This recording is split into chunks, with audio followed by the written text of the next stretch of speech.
हो गए हैं मूंगफली की तरह सस्ते। हाँ। उनके अपने अब तो जुदा हो गए रास्ते।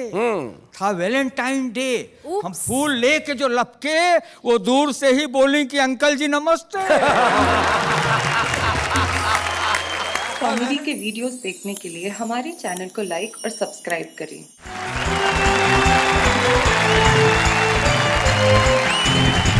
आज मेरा दिल कुछ और इजहार करने को करता है। क्या इजहार करने को करा? मतलब आज कुछ पूछोगी नहीं? नहीं नहीं जी। पूछना हुआ पुराना, हाँ। अब आया फरमाइश का जमाना। अरे तो क्या क्या फरमाइश करिए करिए।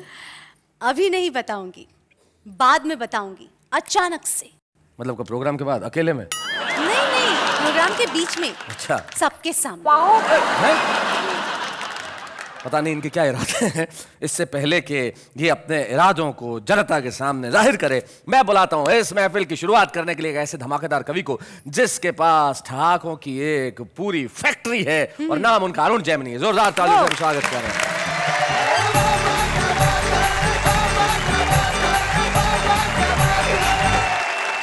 मैं सोच रहा था नेहा जी कहेंगे कि सबसे पहले मेरी फरमाइश है कि अरुण जैमिनी को सुनूं, तो शायद मैं पुनः जवान हो जाता। जी।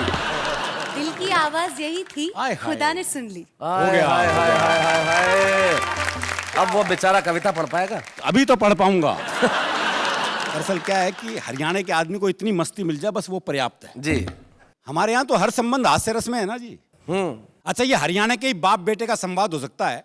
वो बाप ने बेटे से पूछा भी तेरा रिजल्ट क्या रहा? अच्छा।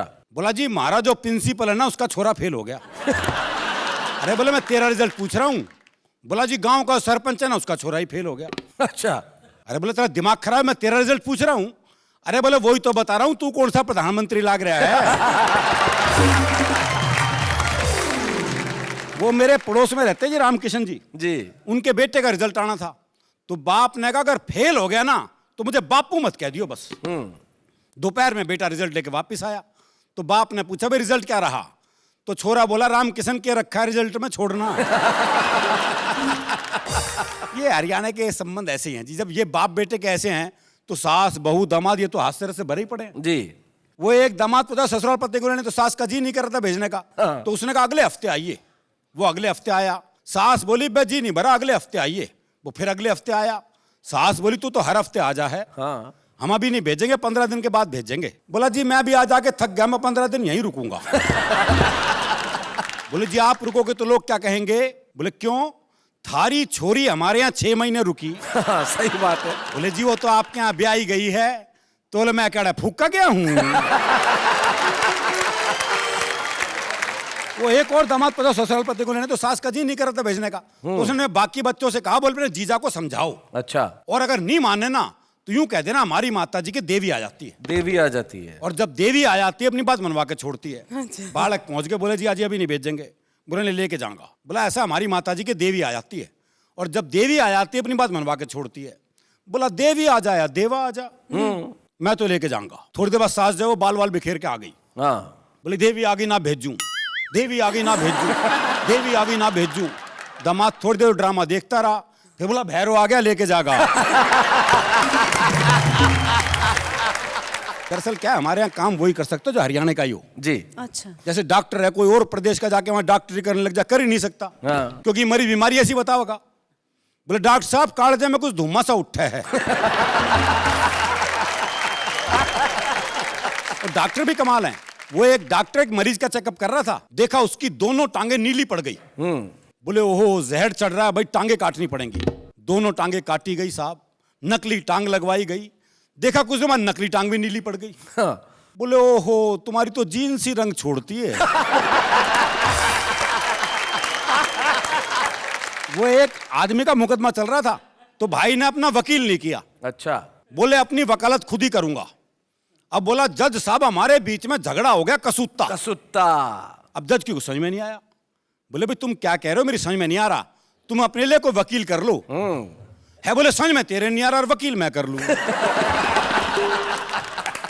तो ये हरियाणा की अलग मस्ती है जी। जी। आइए मस्ती से कविता की ओर चलते हैं जी। एक कविता आपको सुनाता हूं। युद्ध से मैंने एक हास्य की कविता निकाली है। युद्ध वीर रस का विषय है या करुण रस का, लेकिन मैंने कोशिश की उसमें से हास्य रस निकालने की। सीमा पर जैसी छिड़ी लड़ाई, देशभक्ति की भावना सब में उमड़ आई।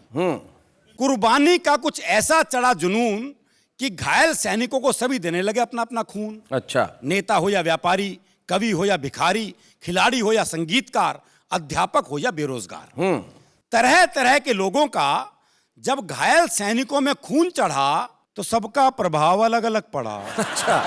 एक भिखारी का खून जब सैनिक के शरीर में गरमाया तो वो दुश्मन का गिरेबान पकड़ के गिड़गिड़ाया, जरा इस तरफ भी ध्यान दे दे, दे दे ऊपर वाले के नाम पे अपनी जान दे दे।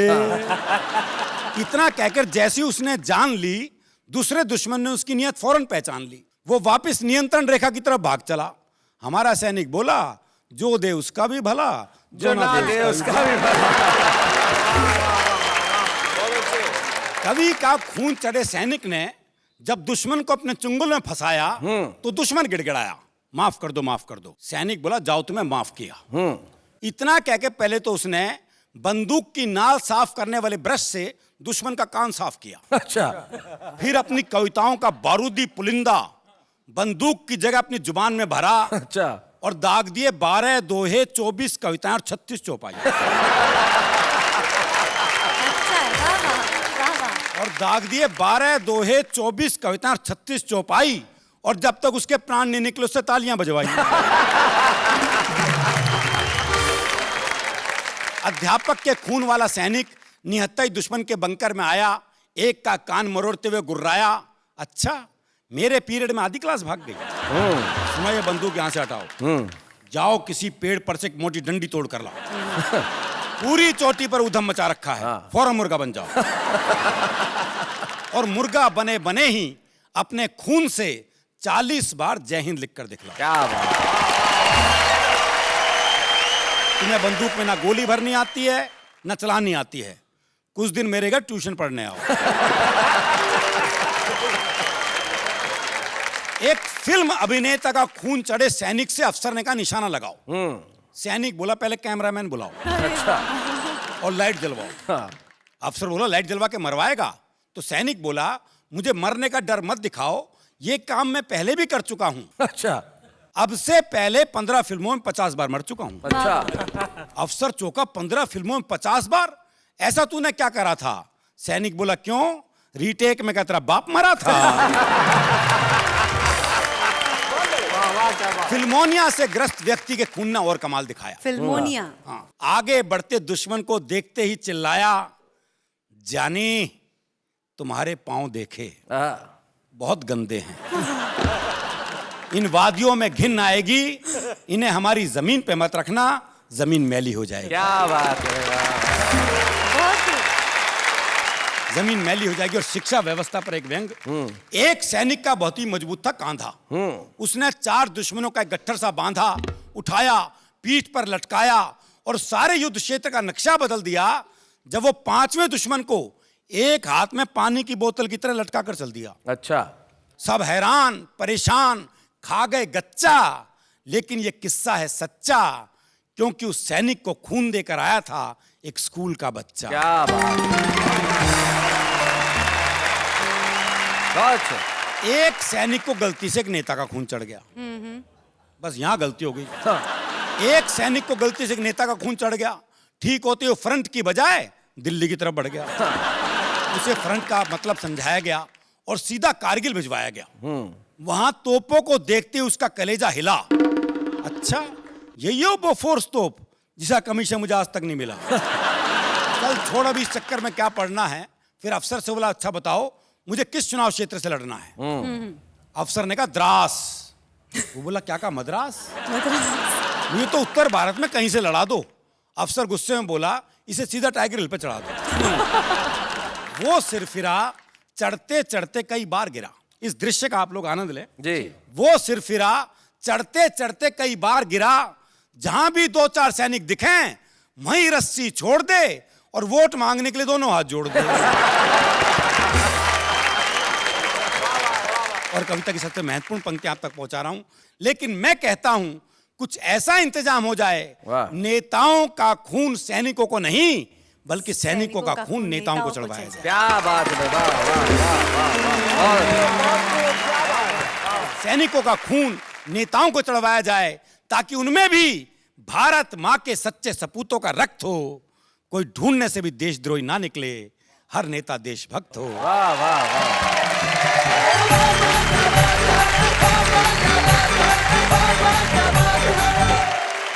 भाई क्या बात है, अरुण जैमिनी ने बिल्कुल, और अरुण जैमिनी नहीं, देश के हर कवि ने जब भी कोई कविता लिखी तो सबसे पहले उन्होंने यही सोचा कि हम जनता को जरूर हंसाएं लेकिन मुल्क की बात हमारे लिए सबसे महत्वपूर्ण है। तब दो शेर मुझे एक शायर के याद आते हैं जो मैं इन सब कवियों के नाम करता हूँ। टूटने और बिखरने का चलन मांग लिया, हमने हालात से शीशे का बदन मांग लिया, हम भी खड़े थे तकदीर के दरवाजे पे, लोग दौलत पे गिरे, हमने वतन मांग लिया। वो जो वतन है वो बड़ा महत्वपूर्ण है और कई लोग हैं इस वतन में जो बड़े महत्वपूर्ण है हिंदी कविता के लिए, शायरी के लिए और हम सब के लिए। एक ऐसा शायर जिसका एक शेर मुझे इतना पसंद है और वो सारी जिंदगी का फलसफा इन दो शेरों में कह देते हैं। वो कहते हैं कि पूरी धरा भी साथ दे तो और बात है, पूरी धरा भी साथ दे तो और बात है, पर तू जरा भी साथ दे तो और बात है, और चलने को तो एक पांव से भी चल रहे हैं लोग, दूसरा भी साथ दे तो और बात है। ऐसे शेर कहने वाले डॉक्टर कुंवर बेचैन हमारे बीच में, हम जोरदार तालियों से स्वागत करते हैं डॉक्टर कुंवर बेचैन का।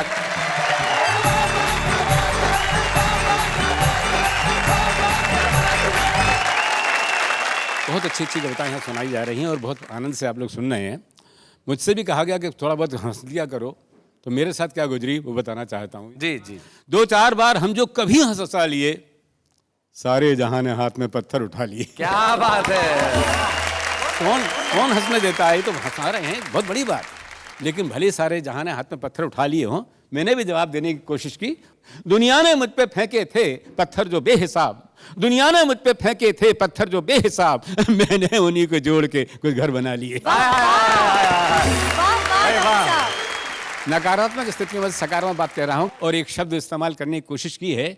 जब छोटे थे तो बड़ी संटियां पड़ी हाथ पर, कहता हूं कि संटी की तरह मुझको मिले जिंदगी के दिन। छड़ी जिससे मारते हैं वो, इसीलिए बचपन में आपने बहुत खाई होंगी।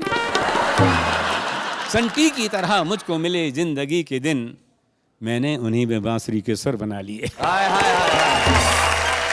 मैं सकारात्मक सोच का व्यक्ति हूँ। कहता हूँ कि किसी भी काम को करने की चाहें पहले आती हैं, अगर बच्चे को गोदी लो तो बाहें पहले आती हैं। वाह वाह।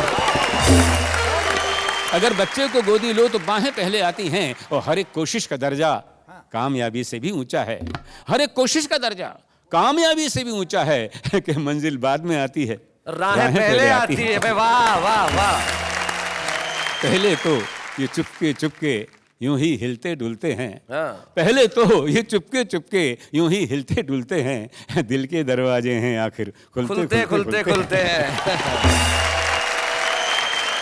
मैं दर्शकों को बताना चाहता हूँ एक बड़ा ही खूबसूरत गीत जो डॉक्टर साहब का, मैं तो बहुत वर्षों से उस गीत का मुरीद हूँ। नदी और समंदर को प्रतीक बना के जो जिंदगी के सुर अपने इस गीत में लेके आते हैं डॉक्टर कुंवर बेचैन, मैं चाहता हूँ कि इस गीत को आज हम एक भेंट की तरह आपको दे सकते हैं। सुनाए वो गीत डॉक्टर। दिल के द्वार खुले तो मैं आप तक पहुंचने की कोशिश करता हूं। किसी ने पूछा कि समुद्र से मिलने क्यों नदी जाती है, तो 4 पंक्तियां उसमें ये थी कि अपनी उलझन में ही अपनी मुश्किलों के हल मिले, जैसे टेढ़ी मेढ़ी शाखों पर रसीले फल मिले, और उसके खारेपन में भी कोई कशिश होगी जरूर, उसके खारेपन में भी कोई कशिश होगी जरूर, वरना क्यों सागर से यूं जा जा के गंगा जल मिले। धन्यवाद। मैंने 2 प्रतीक चुने। नदी को बहुत पुराने समय से लेकर आज तक एक प्रेमिका का प्रतीक दिया गया है, और समुद्र को माना जाता रहा है कि वो एक प्रेमी है। नदी समुद्र से मिलने के लिए जाती है और उससे कुछ बात करती है, वो बात मैंने सुन ली, वो आपके सामने प्रस्तुत कर रहा हूँ। उसमें एक शब्द आता है रुबाई, आप सभी लोग जानते हैं, वो उर्दू में एक छंद का नाम है जो सौंदर्य की, प्रेम की, अध्यात्म की बात कही जाती है। अब नदी क्या कहती है समुद्र से, सुनिएगा जी। नदी बोली समंदर से मैं तेरे पास आई हूँ, नदी बोली समंदर से मैं तेरे पास आई हूँ, मुझे भीगा मेरे शायर मैं तेरी ही रुबाई हूँ। समंदर से उससे पूछा तुम क्यों उतर रही हो पर्वत के शिखरों से, तो जवाब देती है नदी बोली समंदर से, मुझे ऊंचाइयों का वो अकेलापन नहीं भाया। लहर होते हुए भी तो मेरा आंचल न लहराया। मुझे बांधे रही ठंडे बर्फ की रेशमी काया। बड़ी मुश्किल से बन निर्झर उतर पाई मैं धरती पर। छुपा कर रख मुझे सागर पसीने की कमाई। नदी बोली समंदर से। क्या बात है। पर्वत रात ने कहा तुम कहाँ चली, उसका जवाब देखिए क्या देती है वो। नदी बोली समंदर से, मुझे पत्थर कभी उन घाटियों के प्यार ने रोका। कभी कलियों कभी फूलों भरे त्योहार ने रोका। मुझे कर्तव्य से ज्यादा किसी अधिकार ने रोका। मुझे कर्तव्य से ज्यादा किसी अधिकार ने रोका। मगर मैं रुक नहीं पाई, मैं तेरे घर चली आई। मैं धड़कन हूँ, मैं अंगड़ाई तेरे दिल में समाई हूँ। नदी बोली समंदर से। नदी बहती जा रही है, आसमान में चंद्रमा और तारे हैं, उनका प्रतिबिंब, उनकी छाया, उनकी शेडो पड़ रही है। तो नदी को मैंने एक दुल्हन के रूप में सजाने की कोशिश की है। कैसे सजा पाया हूँ देखिएगा। और आखिरी पंक्ति की जो उपमा है उस पर ध्यान चाहूंगा। जी जी। नदी बोली समंदर से, पहन कर चांद की नथुनी, सितारों से भरा आंचल, नए जल की नई बूंदें, नए घुंघरू नई पायल, नया झूमर नई टिकुली, नई बिंदिया नया काजल। पहन आई मैं हर गहना, ये तेरे साथ ही रहना।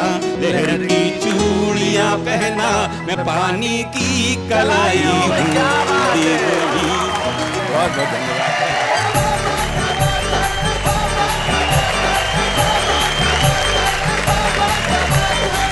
क्या बात है। मेरे ख्याल से पूरे देश में और दुनिया में इस वक्त करोड़ों तालियां बज रही है आपके लिए भाई। क्या बात है, अद्भुत चीज।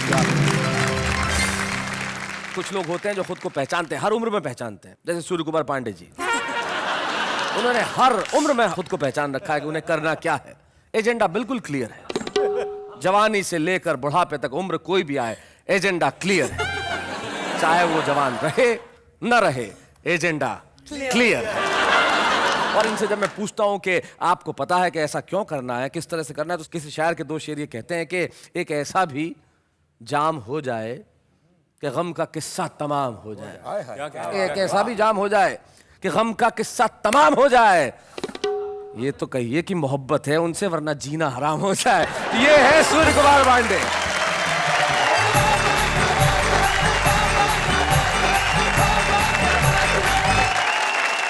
आज आपने एक से वतन की कविता सुनी, एक से चिंतन की कविता सुनी, अब मुझसे तन की कविता सुनी। अच्छा, एजेंडा क्लियर। एजेंडा क्लियर है। Agenda clear. इस अवस्था में कैसे कह सकता हूं कि कभी मैं भी गुलाब था, फिर गुड़हल हुआ, अब कनेर हो गया हूं। अच्छा, विध्वंस की स्थितियां। अरे तब मुझसे मिलते जब मेरे सिर पर भी शाहरुख खान जैसे घने घने बाल थे। अरे अब मिलने का क्या फायदा जब मैं अनुपम खेर हो गया।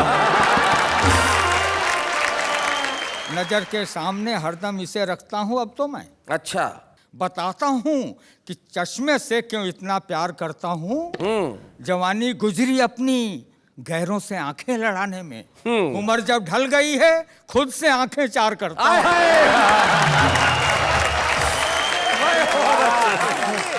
मेरा भी जिक्र है शामिल तेरे फसाने में। मेरा भी जिक्र है शामिल तेरे फसाने में, तमाम उम्र गुजारी तुम्हें फंसाने में। और हमारे कुंवारे दोस्तों के लिए कहता हूं, सिंगल सिंगल जीना भी क्या, अपना दर्द बटा ले यार। सिंगल सिंगल जीना भी क्या? सिंगल सिंगल जीना भी क्या, उससे दर्द बटा ले यार, बटा ले यार। मैंने एक पटा रखी है, तू भी एक पटा ले।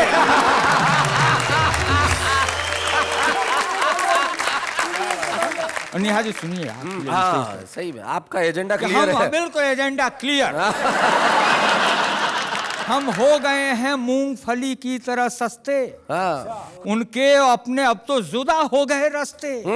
था वैलेंटाइन डे, हम फूल लेके जो लपके, वो दूर से ही बोली कि अंकल जी नमस्ते। था वैलेंटाइन डे। यादों के हाईवे पे वो दौड़ा रही है मुझको, रुकने भी नहीं देती कि तेल भी भरा लूं। और वो ऐसी है कि दिल से निकलती ही नहीं है। मैं सोचता हूं हार्ट ट्रांसप्लांट करा लूं।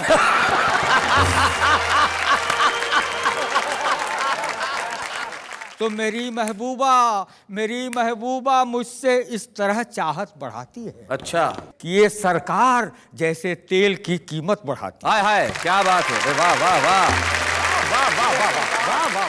और जब मैं रूठता हूँ तब वो मुझको यूं पटाती है, बढ़ाती दर्द बित्ता सा और इत्ता सा घटाती है।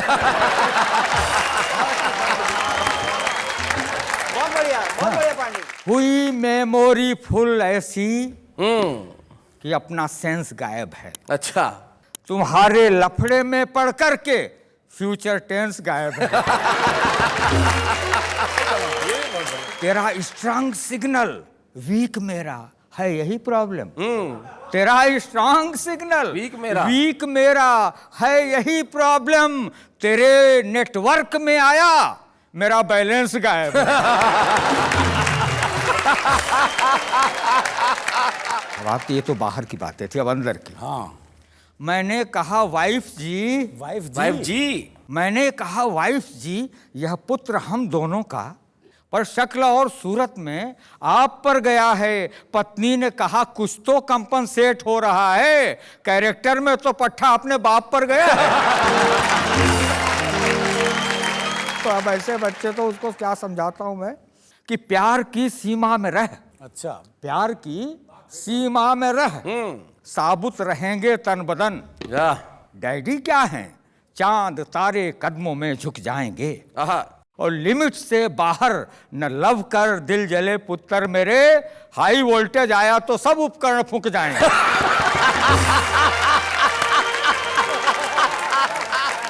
मैं आपको सुनाता हूँ आपके लिए, हमारी इस युवा पीढ़ी के लिए जी कि गलती इनकी नहीं, गलती कहाँ है वो मैं बताता हूँ। इल्जाम दर्ज है नई पीढ़ी के नाम में, यारों कमी है कुछ तो अपने इंतजाम में। वाह वाह यारों वाह, वाह। कमी है कुछ तो अपने इंतजाम में, और माओं की जगह आया औलाद पालती है। मत क्वालिटी तलाशो ठेके के काम में। और ये पंक्तियां और सुनिएगा भाई के, नफरतों को दूर रख वरना बहुत पछताएगा।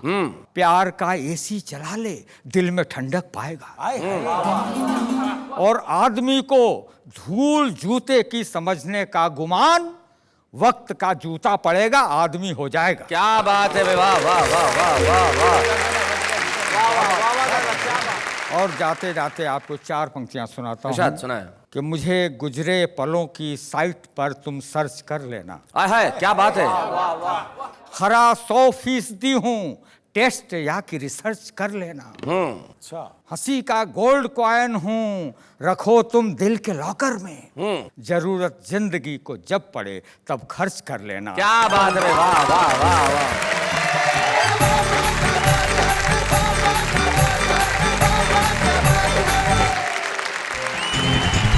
स्वागत है बेस्ट ऑफ द बेस्ट, वाह वाह क्या बात है। मैं और मैं जानता हूं इस वक्त आप बड़े खुश हैं, प्रसन्न और कह रहे हैं मेरे साथ वाह वाह क्या बात है। आज हम आपसे एक बात कहना चाहते हैं जी। अपने दिल का इजहार करना चाहते हैं, अपने प्यार का इजहार करना चाहते हैं। ये सबके सामने जी ठीक है, करो फिर। प्यार किया तो डरना क्या। तो सबके सामने कह देती हूँ, आई लव आई लव। वाह वाह क्या बात है। और मेरा दिल करता है कि कविताओं का ये सिलसिला चलता ही रहे और कविताओं का ये कारवां कभी न रुके, बस आगे बढ़ता ही रहे। Thank God. थैंक गॉड कि इनका प्यार सिर्फ वाह वाह क्या बात है तक ही सीमित है। लेकिन मैं बुलाता हूं उसे जिसे आप बड़ा प्यार करेंगे। हमारे आज के इस एपिसोड में हमारे खास मेहमान जो खुद कवि नहीं है लेकिन एक बड़ी कमाल के अभिनेता है, उनके वॉइस ओवर्स आपने बहुत सारी जगह सुने होंगे, बहुत सारे टेलीविजन शोज, बहुत सारी फिल्में, और कमाल के आर्टिस्ट हैं वो। जब वो आते हैं तो सिर्फ ठाके होते हैं। मेरा दोस्त सुनील ग्रोवर। सुनील ग्रोवर।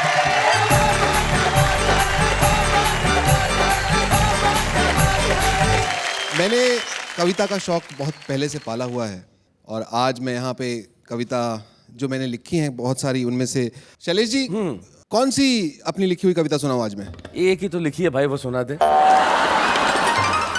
अच्छा याद दिलाया। कविता लिखने मैं चला, कविता लिखने मैं चला, सुबह से हो गई शाम, तब समझा उनको ही करने दो जिनका है काम।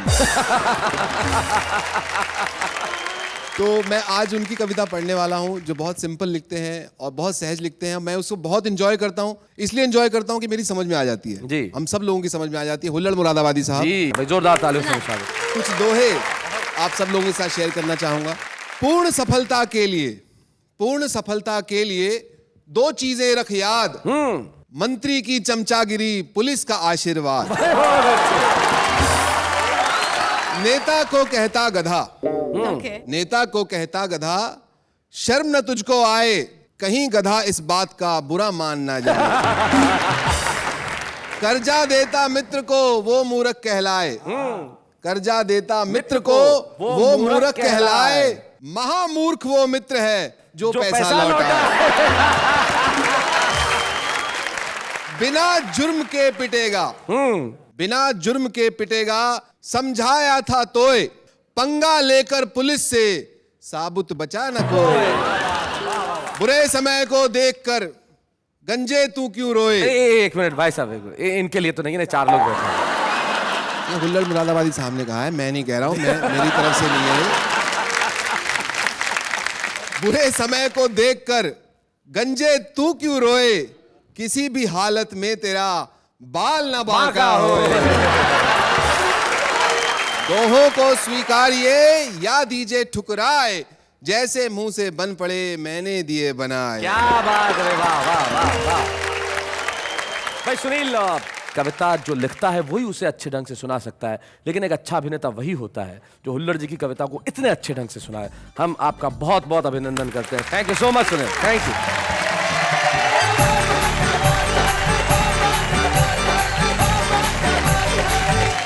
तो भाई ये थे सुनील ग्रोवर जो कमाल की कविताएं सुना रहे थे। हुल्लड़ जी के दोहे, हुल्लड़ जी की कविताएं तो आज तक बड़ी कमाल की थी। उनकी एक कविता थी, एक कवि सम्मेलन। उस कवि सम्मेलन में कहते हैं कि भाई जब कोई कवि नहीं मिला तो एक किसी चलते फिरते आदमी को ला के वहाँ खड़ा कर दिया और बोला कि आप कविता पढ़ो। अब हुल्लड़ जी कहते हैं कुछ आदमी ने कविता पढ़ना शुरू किया कि मेरे घर के सामने एक है चौराहा और चौराहे के सामने एक है दोराहा और दोराहे के अंदर पहली गली है और पहली गली में दूसरी गली है और दूसरी गली में तीसरी गली है। ये क्या सुना रहे हैं आप? अब मैं तो कही था मैं कभी नहीं हूं। एक ने कहा कि बैठ जाइए, बोले बैठने के 5000 दिलवाइए क्योंकि पूरी 175 गलियां हैं। मित्रों, इस देश में 175 गलियां या उससे कहीं ज्यादा गलियां होंगी। हर जगह कोई ना कोई कवि पाया जाता है। बहुत सारे कवि ऐसे होते हैं जो प्रसिद्धि के बहुत बड़े मुकाम पे पहुंच जाते हैं और कुछ कवि ऐसे होते हैं जिनमें अकूत प्रतिभा होती है और हम ऐसे ही कवियों को इस खास सेगमेंट में यहाँ बुलाते हैं जिनके भीतर अकूत प्रतिभा है और जो आने वाले कल के बड़े स्टार बनने वाले हैं। तो हम इस बेस्ट ऑफ द बेस्ट वाहवा में एक बेस्ट ऑफ द बेस्ट शुभ रुस्तम को बुला रहे हैं। मुंबई से हमारे बीच में है प्रकाश पपलू।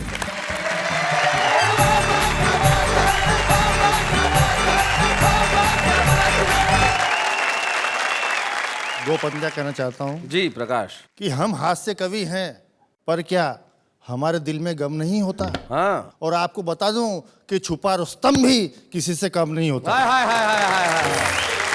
मैं बहुत प्रकाश, एक चीज बताओ, ये पपलू पीछे कैसे? हाँ। क्या है? जब मैं छोटा था तो मुझे पिताजी ले गए थे स्कूल में भर्ती कराने। तो मास्टर जी ने मुझसे पूछा कि गिनती आती है? कि मैंने कहा आती है। तो बोले बोलो। तो मैंने सुनाया 1 2 3 4 5 6 7 8 9 10 10 पे आके रुक गया। तो मास्टर जी बोले आगे? मैंने कहा आगे गुलाम बेगम बादशाह। उसी दिन से मास्टर जी ने मेरा नाम पपलू रख दिया। बहुत अच्छे। कुछ हास्य के 4-4 पंक्तियां सुनिए। जी। एक मेरे मित्र है जो काम कुछ करते नहीं और 12 बच्चों के वो बाप कहलाते हैं। अच्छा। मैंने पूछा मित्र से मुझे भी तो बता दो जरा, 12 बच्चों का खर्चा फिर कैसे आप चलाते हैं। मित्र बोला बड़े मजे से कट रही जिंदगी, हर महीने एक बच्चे का हम जन्मदिन मनाते हैं।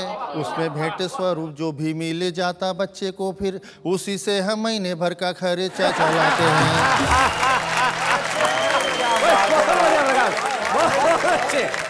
एक अखिल भारतीय मच्छरों का सम्मेलन हुआ, ऐसी मिसाल तो पहले कहाँ मिलती थी। करोड़ों की संख्या में हुए थे जमा वहाँ पर, एक ताये देखने को पहले कहाँ मिलती थी। एक बूढ़े मच्छर ने युवा मच्छरों से कहा, तुमसे अच्छी किस्मत हमें कहाँ मिलती थी। हमारे ज़माने में स्त्रियों के शरीर पर काटने को इतनी खुली जगह कहाँ मिलती थी। मेरा कुत्ता था बीमार, लेके गया डॉक्टर के द्वार पर। मैंने कहा कुत्ते को इंजेक्शन लगा दीजिए। डॉक्टर ने लगाई सुई, ऐसी प्रतिक्रिया हुई, कुत्ता ऐसे भागा जैसे घोड़ा भागा कीजिए। डॉक्टर बोला गलत सुई दे दिया हूँ माफ करो। मैंने कहा पशु से तो मत दगा कीजिए। कैसे पकड़ूंगा अब भागते कुत्ते को मेरे, वैसा ही इंजेक्शन एक मुझे भी लगा दीजिए। क्या बात है, वाह वाह वाह वाह। तुमने कहा कि छुपा रुस्तम भी किसी से कम नहीं होता। कम नहीं होता, छुपा रुस्तम तो कम होता ही नहीं। बहुत बढ़िया आपने अपने हास्य की कविताएं आपने सुनाई और हम बड़े खुश हैं कि हम आज आपको यहाँ पे खूबसूरत स्मृति चिन्ह देना चाहते हैं। जोरदार तालियों से स्वागत करेंगे हम प्रकाश पत्नी।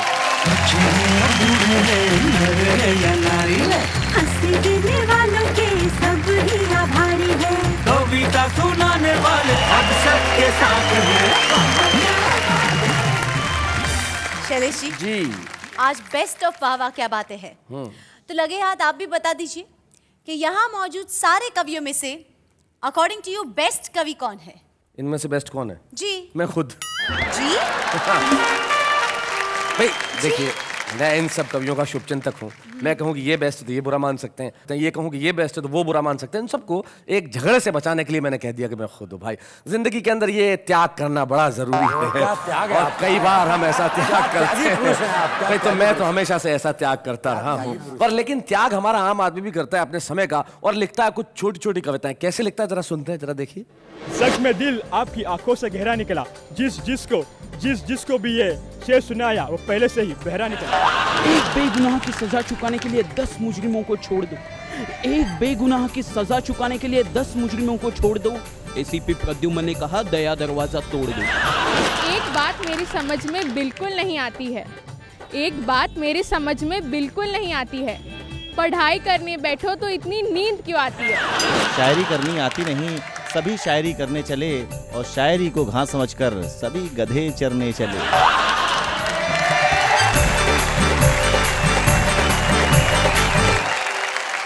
किसी ने बहुत बढ़िया कहा है कि ध्वनि, अलंकार, रस सब चीजें बेकार, कविता की सादगी ही है उसका श्रृंगार। वाह वाह। और कई लोग ऐसे होते हैं जो अपनी सादगीपूर्ण कविताओं से पूरी दुनिया पे छा जाते हैं। डॉक्टर कुंवर बेचैन एक पूरी पीढ़ी के लिए प्रेरणा नहीं है, हम सब के लिए एक सोर्स ऑफ एनर्जी है। आज वाह क्या बात है कि मंच पे हम चाहते हैं कि हम डॉक्टर कुंवर बेचैन को सम्मानित करें और हम स्वयं सम्मानित महसूस करें। हम जोरदार तालियों से स्वागत करें डॉक्टर कुंवर बेचैन।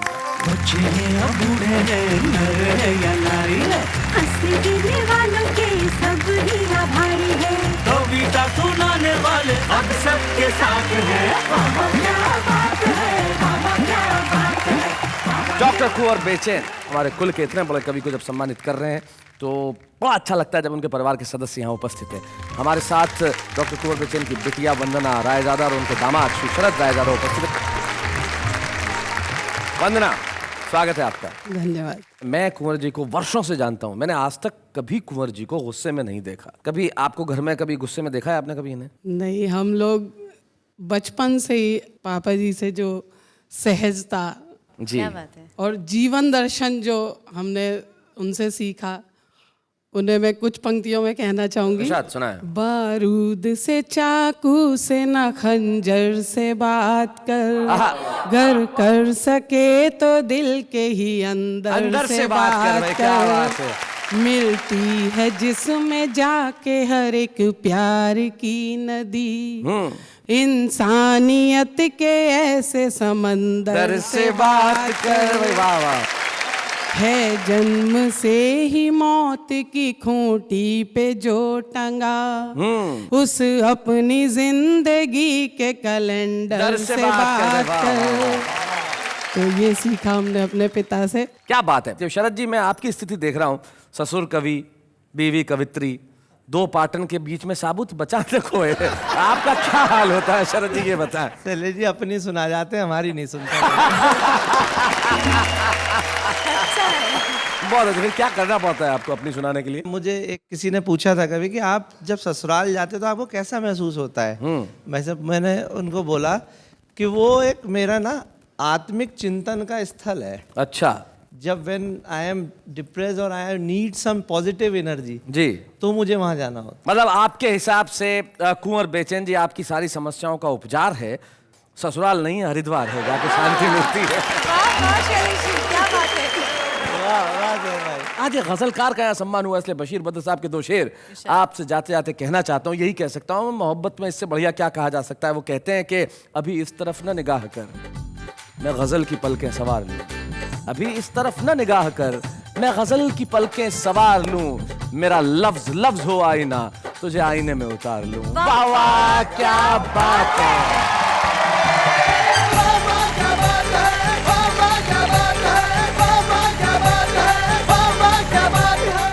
कॉमेडी के वीडियोस देखने के लिए हमारे चैनल को लाइक और सब्सक्राइब करें।